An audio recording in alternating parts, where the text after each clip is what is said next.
Saya ke Bang Emrus terlebih dahulu deh. Bang Emrus, Anda melihat ini syarat muatan politis yang tadi dikatakan oleh Mas Guntur. Kalau dari perspektif politik seperti apa? Baik, saya pikir sebelum apakah muatan politik atau tidak, saya coba tanggapin dulu. Ya boleh. Berarti bahwa tidak siapnya KPK dan tidak hanya sekali ini, bukti buruknya manajemen KPK. Kalau sekali masih bisa lah silap, lupa. Ini berkali-kali katanya. Gitu loh, malu loh. Saya terus terang. Saya termasuk yang beruntung, saya pernah panitia pansel untuk jabatan eselon di situ. Malu saya. Gitu loh. Masa orang tidak siap? Artinya bahwa dia kan lembaga negara. Ya. Dia kan pakai APBN. Dia punya staf. Masa persoalan pra peradilan tidak disiapkan? Hanya persoalan teknis tidak boleh begitu. Administrasi tadi kata. Iya, tidak bisa. Justru kalau memang persoalan administrasi tidak disiapkan, bukti hal kecil pun tidak mampu. Bagaimana hal yang besar? Ya Bang, harap. Jadi artinya ini persoalan teknis, ini persoalan administrasi. Hal kecil tidak bisa diselesaikan. Bagaimana persoalan perkara-perkara besar? Kan gitu konteks berpikirnya. Maka selesaikanlah perkara-perkara kecil baru masuk ke perkara-perkara besar. Artinya adalah menyelesaikan persoalan.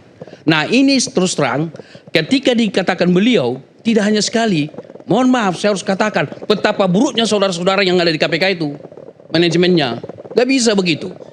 Nah kemudian tadi dikatakan bahwa yang meninggal dipanggil, kan dikatakan tadi oleh juru bicara KPK Ya. bahwa kami lakukan secara profesional. Profesional apaan? Dipanggil orang meninggal. Saya terus terang, juru bicara KPK sekarang ini jauh lebih baik yang kemarin. Siapa itu namanya sebelum dia?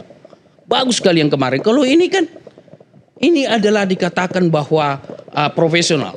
Ada yang dipanggil yang udah meninggal. Coba bayangkan, apa dari kubur dipanggil orang seperti itu. Maka diperlukan ketelitian. Karena ini persoalan penegakan hukum. Tidak boleh sembarangan dilakukan. Teman-teman di KPK, kalau misalnya yang katakanlah tidak hadir di pra persidangan misalnya, tersangka masih bisa kita terimalah. Karena dia tidak sekuat tim yang ada di KPK. Apa pekerjaan yang ada di KPK itu? Eselon 1 deputi ada di situ. Eselon 2 ada di situ. Kepala Biro Hukum. Begitu. Bahkan saya pernah kritisasi. Kepala Biro Hukum itu harus memberikan kajian ilmiah kepada komisioner. Karena terus terang saya mengatakan, kenapa saya katakan diperlu kajian ilmiah oleh Biro Hukum? Biro Hukum itu kan orang akademisi, tidak penyelidik gitu kan?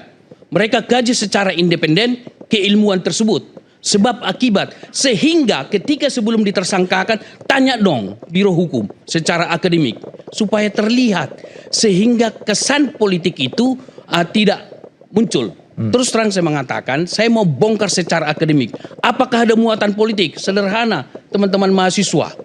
Ada dalam sosiologi yang dikenal proses sosial. Hubungan saling pengaruh antara hukum, politik, ekonomi. Tidak ada penindakan hukum, fenomena hukum di ruang hampa. Nggak ada itu. Jadi ada interaksi. Nah, behind the scene katanya tadi, ada interaksi di situ, Ya. di belakang panggung. Kemudian kalau kita bicara di belakang panggung itu, coba kita cek dulu. Komisioner KPK kita yang lalu dan yang sekarang ini, yang membuat panselnya siapa? Nanda tangan. Presiden. Saya tidak persoalan seperti Joko Widodo atau bukan. Artinya presiden itu jabatan politik. Saya ilustrasikan begini Bang. Kalau aku presiden, atau beliau presiden, Bang Harap presiden, ditunjuk saya pansel, saya akan baca kehendaknya kemana yang harus saya menangkan. Iyalah. Jadi oleh karena itu sepanjang pansel itu ditanda tangan oleh presiden, sepanjang itu kita ragukan independensinya. Saya kira mungkin Bang Purnomo dulu sering memprotes itu dulu gitu ya. Maksudnya gimana nih Bang Emrus? Artinya keputusan-keputusan yang dibuat harus sesuai dengan keinginan presiden begitu? Itulah yang disebut meta meaning. Jadi artinya bahwa bila dia presiden, aku pansel. Bisa nggak aku baca situasinya? Siapa yang diinginkan? Melalui mediator-mediator. Panggung belakang itu bermain, oleh karena itu saya menyarankan kepada jurnalis, bongkar dulu panggung belakangnya itu. Bagaimana proses seseorang itu menjadi komisioner. Karena syarat kepentingan politik. Baru kemudian dilihat di situ adalah fit and proper di DPR sana. Tentu yang sudah dimasukkan itu katakanlah 10 misalnya. gitu ya, yang diloloskan 5 yang 10 ini udah 10-nya saya sebagai presiden. Yang mana mau kau buang DPR, udah punya gua yang 10 itu. Di situ membongkarnya. Jadi oleh karena itu, kalau dikatakan tidak ada politis, siapa bilang tidak ada politis? Belajarlah mereka itu sosiologi, para komisioner itu. Jadi terus terang saya mengatakan ini yang harus kita bongkar di Republik ini. Jadi oleh karena itu, misalnya kita masuk kasus Hasto, gitu ya. Bisa kita, artinya sudah 5 tahun yang lalu. Ya. Kenapa enggak dari awal? Tahun pertama dan lain-lain. Dan saya tidak pernah lihat KPK mengatakan 2 alat bukti sudah kami temukan kemarin atau 3 tahun yang lalu. Tunggu sebentar, saya mau katakan. Ya. Artinya bahwa kalau alat bukti itu ditemukan 4 tahun yang lalu, kok sekarang? Ya. Atau baru sekarang? Apa pekerjaanmu? Nah, yang kedua, kita melihat bahwa apakah benar-benar kasus korupsi ini karena pakai dan atau.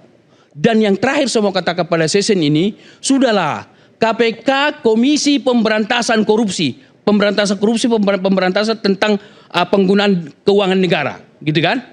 Utamakanlah yang besar-besar itu, yang ratusan miliar. Jangan, kalau Hasto kan kalaupun itu ada kesalahan tidak sampai 1 M lah. Jadi oleh karena itu nuansa politiknya susah untuk kita katakan tidak ada nuansa politiknya. Baik, oke, saya